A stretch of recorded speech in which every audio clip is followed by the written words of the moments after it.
if you study science at all, it almost seems impossible for the equipment that we had at the time, the equipment that was less powerful than my phone that I have here in my hand today, electronically, the computers that were used, the metals that we had would not make it outside our own radiation belt. They're saying that the astronauts would have burned up there. So I just want to make it clear.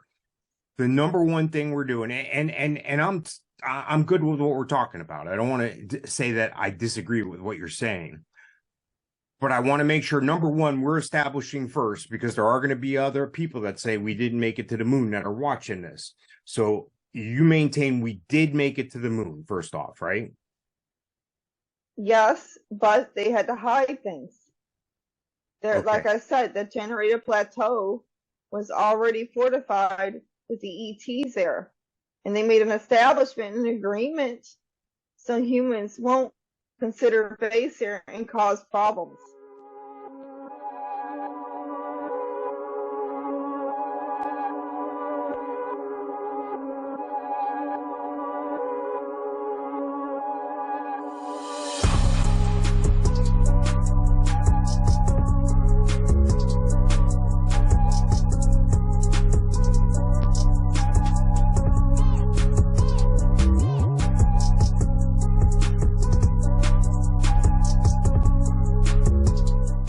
Hey, everybody. Welcome to episode 17. Blue, how are you? I'm good today, Mike. Hey, what are we going to talk about today on episode 17? Well, one of the main factions we need to deal with is what is going on currently with Elon Musk and his Starlink approvals and the access on and off the Matrix format itself. The platonic effects of the actuation of the access points of his maneuvering into the outer atmosphere, and how it's going to be something for humans calling codes in the near future and upcoming programs, if you will, as well, because of what generated in a bad plateau through one of his star units. They are going to have that fixed. So one of the reasons he is going up and down mainly with that, and there's a lot of these starships going, is because they are preparing something for everybody. They're making a maintainment code of an access point, so there could be a higher equality format for these deeper, more programmable space programs upcoming, including Starlink, Nueralink, and the access points through Starlink's Nuerallink. Well, it sounds like we got a lot to talk about today. Hey, before we get going, though, I do want to thank everybody for tuning in. And please go ahead and make sure you like and subscribe to the video or audio where you find it. We're available on most all platforms, but if there's somewhere special that you like to receive your information, your video or your audio from, please let us know. You can find us just about anywhere. And again, thank you for tuning in. Episode 17, a big show today, Blue. Let's get going here. Pre-show, we said something about Buzz Aldrin. What's going on there? All between Buzz Aldrin or Buzz Edwin and Neil Armstrong in the so-called moon landing that happened in 1969. It was a cover-up access point as well to who they had come in contact with at that time. And you got to think about the timelines that went in reversal effect throughout the generations upon this matrix, upon this planet, between maintaining of higher extraterrestrials and the lower encoded beings of mankind. With what they had discovered at that time, they were not allowed for mankind to just come back and forth, for anyone to go back and forth on the moon base. That on the moon base was already acclaimed for by a certain Hathor species, but the infrastructure and relay and reductant form, they are not on bad innovation calls. They're neutral. When they work on it alongside mankind's calling codes of effect. So his type of what they found out, the star unit that they maintained with, and the type of documentations that they have accepted at the time, kept for both the safety of the extraterrestrials that have maintained distribution scenes there and mankind here. That's one of the main reasons that they had hidden that from the actuality of what they actually landed on the moon upon. We've talked about it before, and probably the number one reason for not disclosing a lot of information is I don't even know if humanity's ready for it now, much less in 1969 on Apollo 11. So people's heads would explode. People can't wrap their minds around more novel ideas that are more closely related to our planet here. But I do have to, before we go much further, I do have to tell you, for a long time, and even up until now, I have my doubts that we ever really made it to the moon. Yeah, I'm one of those guys. And the reason why is nobody's really been there since. We haven't gone back.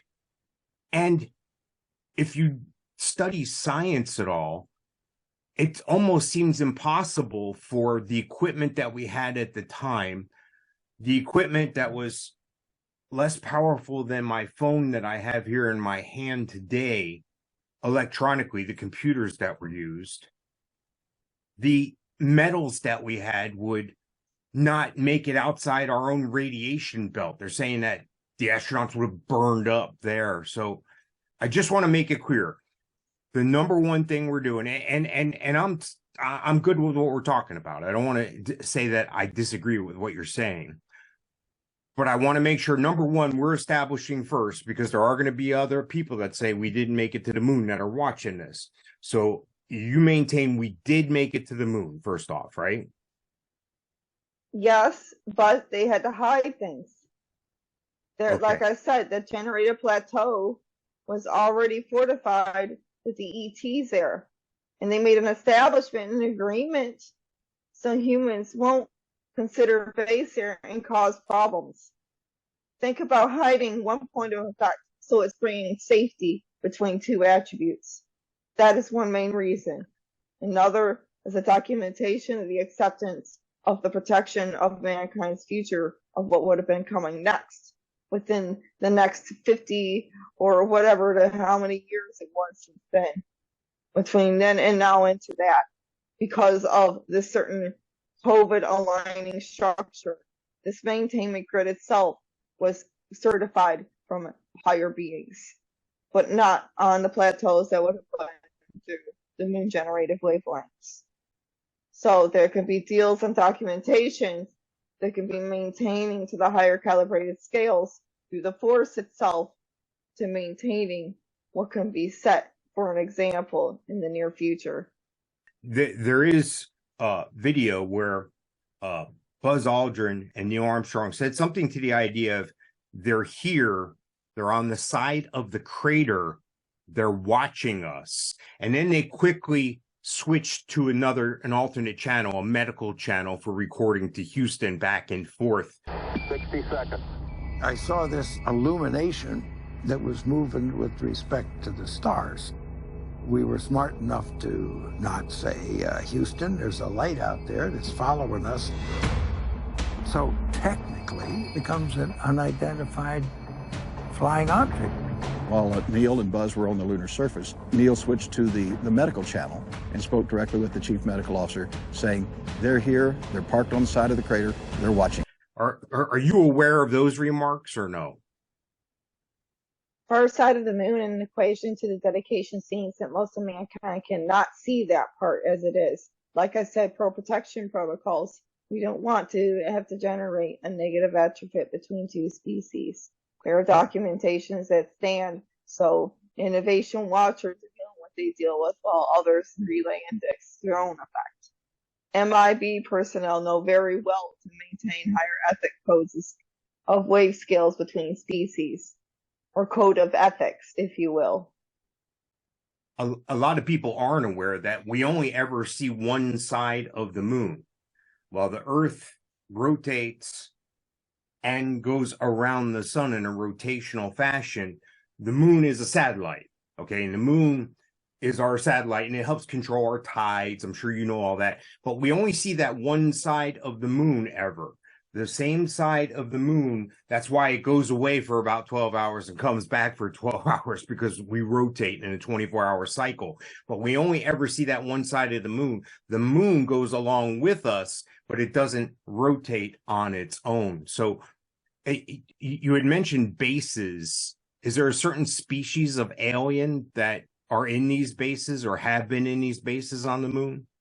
Well, it's a certain Dare gray species, certain reticuli, and other Martianese and other receptacles like that. That there may live underground receptacles as well, certain reptiles. It depends. The main fortifying seas go with the Gray's processing units. Pleiadian structures more deal with solar innovation lines than that in the Nordics. Now, we had mentioned that there was an agreement made. So part of that agreement was us not going back to the moon, or only going back to the moon when we've reached a certain level of achievement, maybe in our society or in the technical aspect of things. Well, prepping an advancement, technological achievement to maintaining distribution lines between the higher beings and humans on that type of calling code would be acceptable upon perimeter once the advancement streams of the quantum age come into their atonement. Humans are not generated otherwise to be able to just come back and forth. Only acceptable beings are allowed at this time because of the too much of the lower negative neurostreams being distributed here. Do you think we will eventually make it back to the moon and make it a jump off point, maybe a gas station on the way to somewhere else? Yeah, like I mentioned before, through NASA and their programs, how they had this elevator that went through between the forces of event of the Earth and the moon status. That's the near future. But until then, to keep in close contact, close protection, and the higher scenes of effect behind the scenes until it's maintained. It is the main thing we got to work on right now, because we can't just let it all out at once. We can't just give it all out at once. We can't just do that. There's too much negativity here to mainstream that.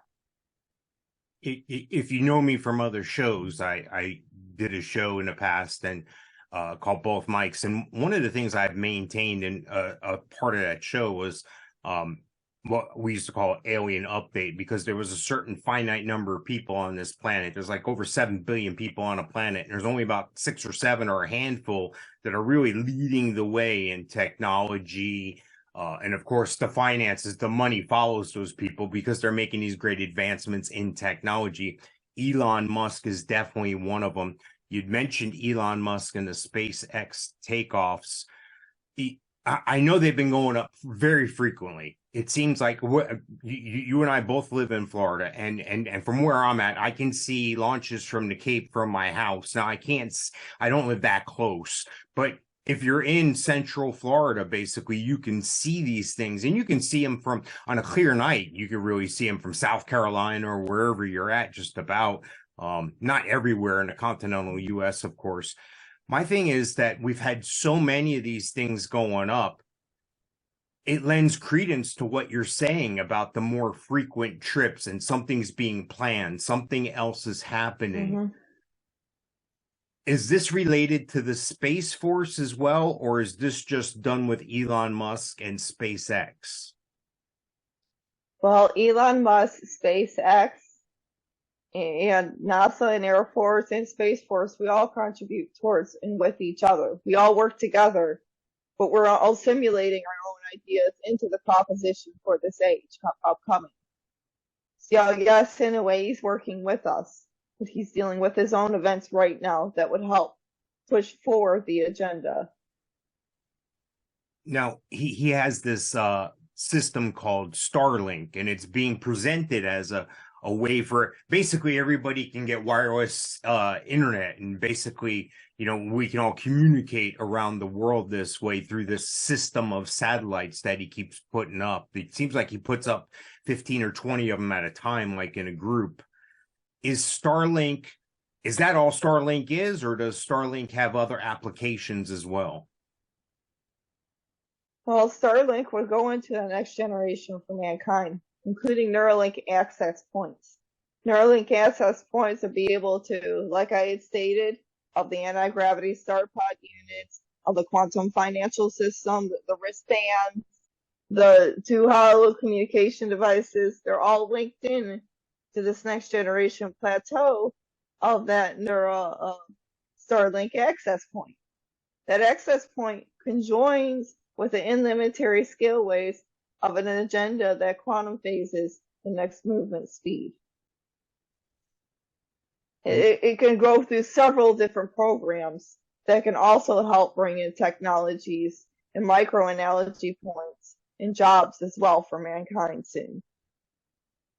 And just touching on what I had mentioned before about my understanding and my belief that this handful of people out of 7 billion on a planet, the reason why I went that direction with Elon Musk and Bezos and Gates and all these people is because to me, they've obviously had some sort of other intervention. They themselves are from another place, another time, another dimension, or they've had that communication with beings from other times, other places, other dimensions. Do you subscribe to that same theory or no? Elon is a fortified deity format, as well as myself and Donald and others. We are, as you would say, a course of a starseed calling code. And then there are the lower calling codes of the starseeds, but we're still generated higher on the plateau. We're fortifying at an escalating pace here to maintain that. Yes, a lot of elites, especially through the generations beforehand, they put out codes, clues, context on that.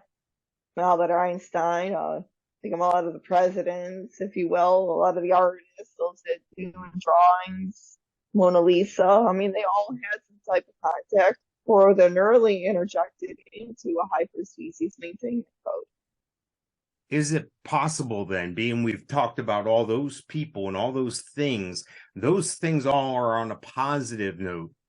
I would think then that it would only make sense that there could be an equal amount, if not more, evil people that we perceive as people. Maybe they're from another time, another dimension, another place, and they're here to wreak havoc on it. I would think of a couple of people in general, maybe some of the leaders of the free world, maybe a Biden, maybe an Obama, maybe the people from the World Economic Forum. Would that be a fair assessment to say maybe some of those people have that same intervention that Elon and those other folks have had, but just on the negative side? Yes, and on a different level. Like Hillary Clinton, for once. For one instance, there have been videos that she had been in others and said that she was cloned in a modulated facility underground. Biogenetics labs have these type of facilities, whether they're sequenced good or bad, on their own data streams. That can be one negative effect, and that it can maintain a bad aberration here, as well as narrowly injuncturing the codes of ethics between each other. Jumping back to Elon Musk here, what do you think his future plan is? I know he wants to go to Mars, and I know he's trying to get this situation so that he can make it make it easier. I don't mean to dismiss it and say it'd be just like getting on a bus and going somewhere, or getting on a plane and flying somewhere in a couple hours you're there. But do you see that Elon Musk is indeed the pioneer? He's on the forefront of this next generation that's going to take us to the stars and other places. Do you see a system that he could possibly create to make that happen? With the financial system stability codes, and possibly working with the Kennedy Space Centers in the future, as well as the Federation presidents, yes.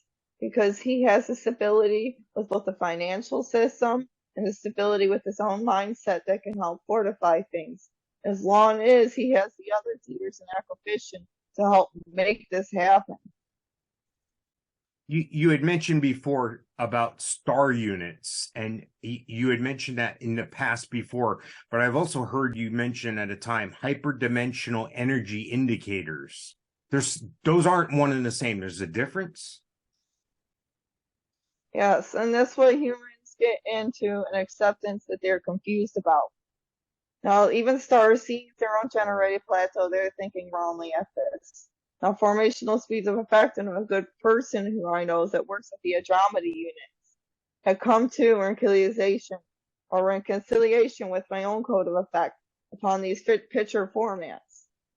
Now, bioelementals and physical star unit forms are generated higher with the elemental formational codes. They're alloy, they're physical. They can be seen and shine through their preservation effects outside on the elemental streams, physically in the light, but lit up at night, at the nighttime. So they can be seen. But the Quay elemental aether distribution nodes of the units that deal with those scenes, those deal with the higher indexer effects with the sprites. The lower in realm or inner between realms, and the unorthodoxal effects of what goes through or what channels through the tunnels underneath the realm itself. So they can be closer to an inoculation event that dealt with the biostreams that humans would perceive as spirits, orbs, but they're not. Their delta streams have maintained on a higher event where they're lit up and they can manually move from one spot to the other and then appear or disappear, or be able to platonically lift off to a certain level. They're either a Fai Folk coordinated effect or a higher Quay elemental star unit effect, which they can go through things. They're like a star unit, but they're not. They're movement stream that these hyper interdimensionals can go from one end to the other on their own plateau. Thinking about advanced astral projection and how one can project through a ball of light into that sphere and move it from one area to the next. It's another meaning and perception of what these are. You know, that's interesting. And you had mentioned Fai Folk. Can you describe what maybe a Fai looks like? Am I saying that right? Fai? Yeah, fairies. They look okay. Kind of like Fai Folk. They're like they're about as small as a dragonfly. And then, believe it or not, humans misconceive them to be the dragonflies. They misconceive. They actually hide among certain species, and they hide among certain species of moths. These fairies, and they'll light up into a data sequencing code at night into circulatory stream if need be. There are 4 different types of higher Fai Folk, and they do document with the extraterrestrial movement streams of old. The water, the land, the fire, and I believe the elemental, the bioelemental ones. Earth, air streams. Pardon? You had mentioned about Lemuria. Am I saying that right as well? Lemuria? Yes, they work with those societies too. They are working with the inner realm societies of the Lemurais. The Lemurian species or the hyperdimensionals will also move through these type of biowave movements. Just the Fai Folks themselves, they have a telemetric sequencing base. So wherever physical star unit was in that area, like the Andromedans, usually it's the fire Fai Folk, the ones that are more lit up at night. You'll see them more towards the signalized trees of effect or unknown preservations. They won't look like a firefly. They'll be different colors, different aspects, different widening offenses, and it will be more on an orange stream of effect because the Andromedas, the real extra dimensionals, are tuned into that. Their own generated plateaus are their hyperdimensional units are that color when they light up or closer to that. You had mentioned something about inner Earth. Is that like we've talked about before? There's actually a civilization inside the planet, underneath the ground. That's what we're saying, right? Yes. They're more in between, but the inner Earth realms of effect deal with the Lemuria societies, the Talos and Tarot societies. The Tarot societies, though interconnected to the oceanic, it still goes into the land sequencing codes underneath. but those mainstream through what the advanced civilizations would go through, as well as elven societies, orcs, some types of ogres, if you will, more inner paradox effects that were more hidden from society than a generalized plateau right now at this timeline. Wow. We went through a lot of stuff. We're almost out of time. That's great stuff again today, Blue. Can you give us something from your positions with the Space Force and the Federation? Anything to say from that standpoint? Absolutely. Within a few days ago, to those star seeds like yourself, or ones that are awakening and they're accessing codes, they should have been able, because of this eclipse that happened a few days ago, had some type of alternated symptoms. Not sure if you did. It was a couple nights ago, my friend. I did myself. I felt fatigue. What happened that night was higher generating into the data streams that humans needed, especially a lot of those that are ascending, those that are more on their light codes and events. And believe it or not, what is going on with the forces distribution seeds in the extraterrestrial department to maintaining the higher aethers score, and as well as the life forces of the events that need to be well scored, have to be in the protocol. So we're making sure that the lower individuals are reenacting their scores of events higher. They're able to maintain themselves because of so much of this negative graphite effect that is happening here. You're talking about the plateau itself, and this is another thing. People have explained recently about this too, about how it's so thick in their areas of the bioelemental streams. They feel like they're being weighed down, or just it's thick there. I don't know if you've heard about that or not. Those are the biogenerics codes of the graphines pulling you down. But like recently, through this type of eclipse or ascension node, this is a process that's going to help those that are being pulled down, hopefully move back upwards through their own data streams. It's helping into the awakening for mankind. You know, you gave me chills when you were talking about being fatigued or feeling weighed down and so forth, and the eclipse and all those things, because unsolicited, my wife had said something about her feeling that same way, and I was feeling that same way within a 24-hour period. We were feeling the same thing, and now what you said just makes me go boom, like my mind is blown, like there was something more to that. That's amazing. That's amazing. How about a final word for us today, Blue? Do you have a final word for us? Keep up the good work for those who want to make a difference here.